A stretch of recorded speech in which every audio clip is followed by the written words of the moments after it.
Assalamualaikum dan salam sejahtera semua. Hari ini cikgu ingin berkongsi dengan anda video nota daripada modul College Vocational untuk kod UFE 1113 Asas Ekonomi. Bab 1. Pengenalan kepada ekonomi.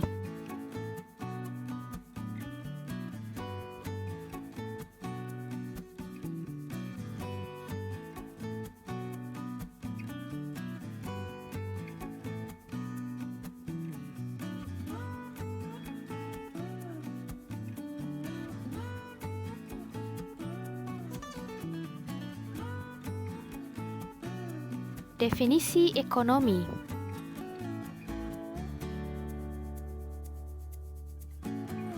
Perkataan ekonomi berasal daripada perkataan Greek ekonomos. Eko bermaksud isi rumah, nomos bermaksud peraturan.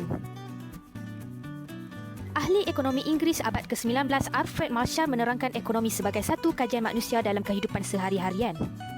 Secara umumnya, ekonomi bermaksud sains sosial yang mengkaji bagaimana manusia menguruskan sumber ekonomi yang terhad untuk memaksimumkan kehendak dan kepuasan manusia yang tidak terhad.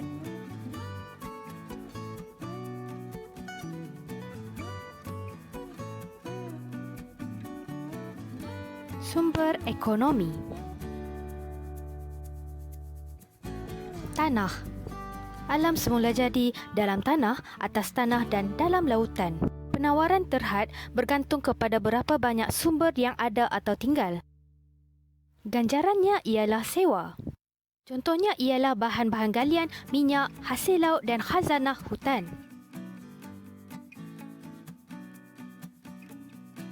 Buruh.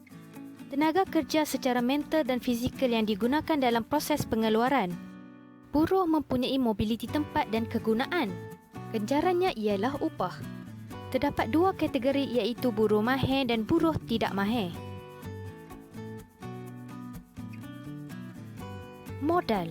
Terbahagi kepada modal fizikal iaitu jentera, kilang dan perkakas yang digunakan dalam proses pengeluaran dan modal kerja iaitu wang, stok bahan mentah, stok barang-barang separuh siap dan sebagainya.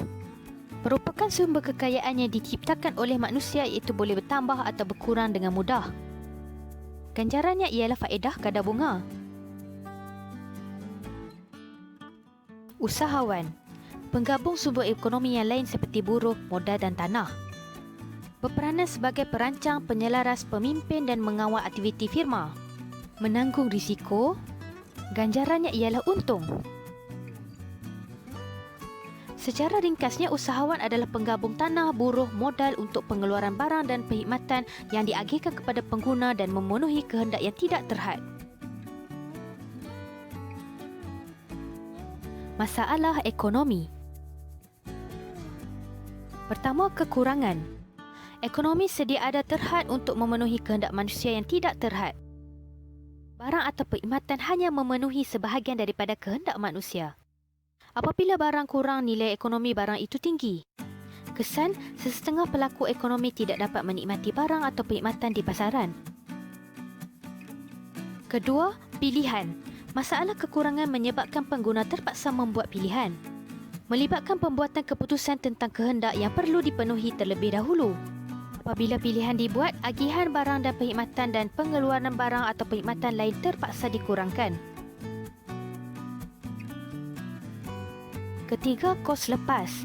Kos lepas ialah barang atau perkhidmatan yang kedua terbaik yang terpaksa dilepaskan untuk mendapatkan barang atau perkhidmatan lain yang dipilih. Dalam kata lain, kos lepas ialah pilihan lain yang terbaik terpaksa dilepaskan.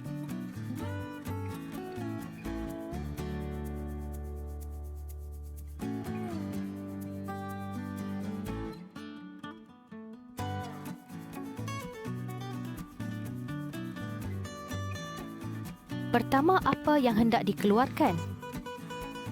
Bergantung kepada permintaan masyarakat dan penawaran firma melalui sumber ekonomi yang ada.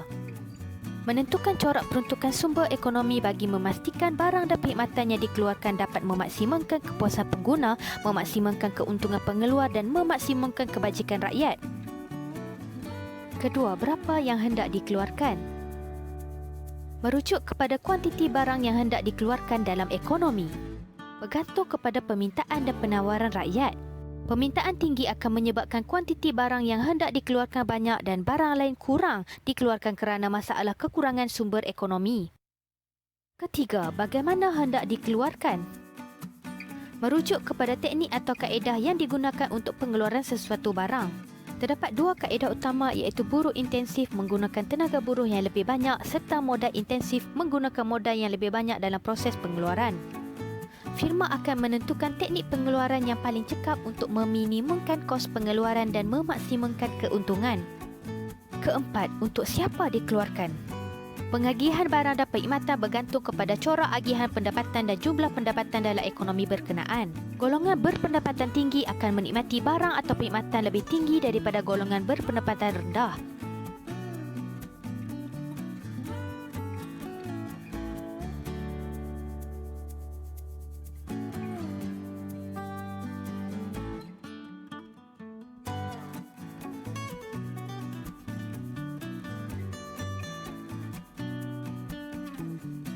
Sistem ekonomi kapitalis pasaran bebas. Ciri-ciri. Sistem ekonomi kapitalisme cenderung ke arah pengumpulan kekayaan oleh individu syarikat tanpa gangguan kerajaan dan berasaskan keuntungan. Sesuai dengan nama, kapitalisme berasal daripada perkataan kapital yang bermaksud modal. Ianya berdasarkan kuasa pasaran bebas dalam menentukan pengeluaran, kos, menetapkan harga barang dan perkhidmatan, pelaburan dan pendapatan. Dikenali juga sebagai laissez-faire, bermatlamat utama untuk mengauk keuntungan sebanyak mungkin. Segala keputusan ekonomi, apa, berapa dan bagaimana jenis dan jumlah barang atau perkhidmatan yang hendak dikeluarkan ditentukan melalui mekanisme harga. Pengguna dan pengeluar bebas bersaing dalam pasaran iaitu bebas memiliki faktor pengeluaran dan bebas membuat keputusan ekonomi.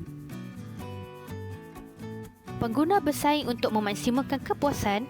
Pengeluar bebas memilih barang yang hendak dikeluarkan untuk memaksimumkan keuntungan. Kebaikan dan kelemahan. Kebaikannya,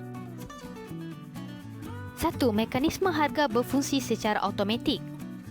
Apabila ketidakseimbangan berlaku dalam pasaran iaitu permintaan tidak sama dengan penawaran, maka penyelesaian yang akan dibuat adalah perubahan harga secara automatik. 2. Meningkatkan kecekapan dan intensif untuk bekerja keras. Buruh dan usahawan digalakkan untuk meningkatkan kecekapan dan bekerja dengan lebih kuat. Peningkatan kecekapan akan mendatangkan keuntungan dan upah yang lebih tinggi. Kesannya, tingkat keluaran sesebuah negara akan bertambah dan mempercepatkan pertumbuhan ekonomi. 3. Menggalakkan persaingan. Para pengeluar berusaha menggunakan teknik-teknik pengeluaran yang lebih moden dan supaya dapat bersaing dengan pengeluar lain. 4. Menggalakkan perkembangan teknologi dan reka cipta baharu. Persaingan menggalakkan peningkatan teknologi dan reka cipta baharu. Ianya akan menjimatkan kos pengeluaran serta meningkatkan daya pengeluaran seterusnya menyumbang kepada kemajuan ekonomi sesebuah negara. 5. Peruntukan sumber yang cekap. Sumber-sumber ekonomi perlu diperuntukkan secara cekap bergantung kepada permintaan. Pengguna membeli barang yang dikendaki manakala pengeluar mengeluarkan barang untuk keuntungan maksimum. Kelemahannya, pertama, ketidakstabilan ekonomi. Mekanisme harga mungkin akan membawa kepada ketidakstabilan ekonomi. Ekonomi akan mengalami inflasi pada suatu masa dan mengalami kemelesetan pada masa berikutnya. Kedua, ketidakadilan dalam agihan pendapatan. Kebebasan memiliki faktor pengeluaran menyebabkan golongan kaya akan menjadi semakin kaya, manakala golongan miskin akan terus diabaikan. Jurang pendapatan golongan kaya dan miskin menjadi semakin besar, menyebabkan terjejasnya proses pembangunan negara dan keharmonian masyarakat. 3. Mewujudkan monopoli dalam pasaran. Wujudnya persaingan hebat antara pengeluar menyebabkan beberapa firma sahaja yang mampu bertahan dalam pasaran. Persaingan mewujudkan monopoli dalam pasaran dan apabila tidak terkawal, ianya mengakibatkan kesan buruk kepada kebajikan pengguna. 4. Gagal menyediakan barang awam. Firma swasta tidak akan mengeluarkan barang awam percuma untuk masyarakat kerana barang tersebut tidak mendatangkan keuntungan kepada firma. Sistem ekonomi perancangan pusat. Ciri-ciri. Kerajaan berperanan dalam memerintah dan menyelesaikan masalah ekonomi. Individu tidak berhak memilih barang dan perkhidmatan yang akan digunakan. Keputusan peruntukan sumber ekonomi bergantung kepada kerajaan. Harga dan kuantiti barangan ditentukan oleh kerajaan.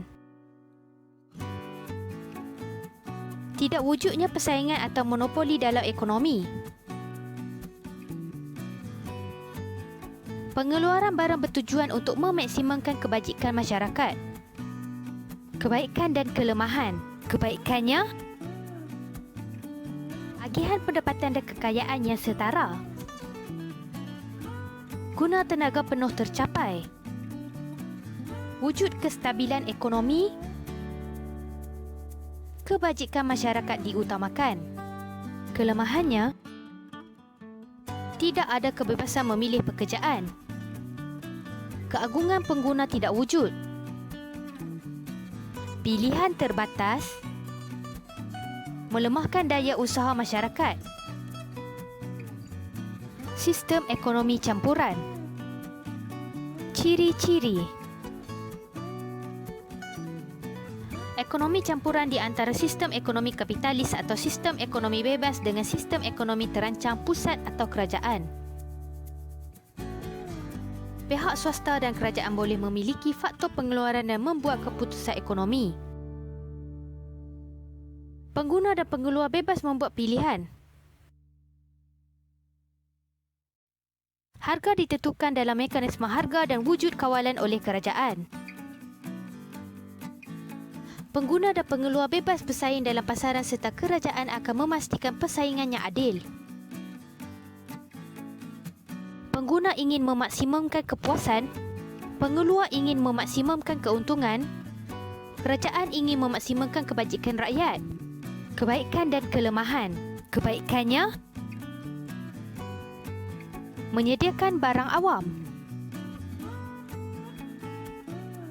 Masyarakat bebas membuat keputusan dan pilihan. Wujud kestabilan ekonomi. Kelemahannya, wujud turun naik harga pasaran. Sistem ekonomi Islam. Ciri-ciri. Sistem ekonomi yang berpandukan Al-Quran dan As-Sunnah di mana sumber ekonomi bebas dimiliki oleh individu dan pihak swasta menurut hukum Islam. Keputusan ekonomi ditentukan oleh pengguna, pengeluar dan kerajaan. Harga dan kuantiti barang ditentukan oleh mekanisme harga dan kerajaan. Wujud persaingan sihat dalam ekonomi. Pengguna boleh membuat pilihan tetapi perlu berdasarkan hukum Islam. 4 prinsip utama. Kepentingan individu dan tingkat keuntungan yang diperolehi daripada sesebuah kegiatan ekonomi yang dijalankan. Terdapat persaingan bebas antara individu dalam ekonomi. Terdapat kebebasan dalam menjalankan sebuah tindakan. Kegiatan individu ini tertakluk kepada semua tuntutan dan adab.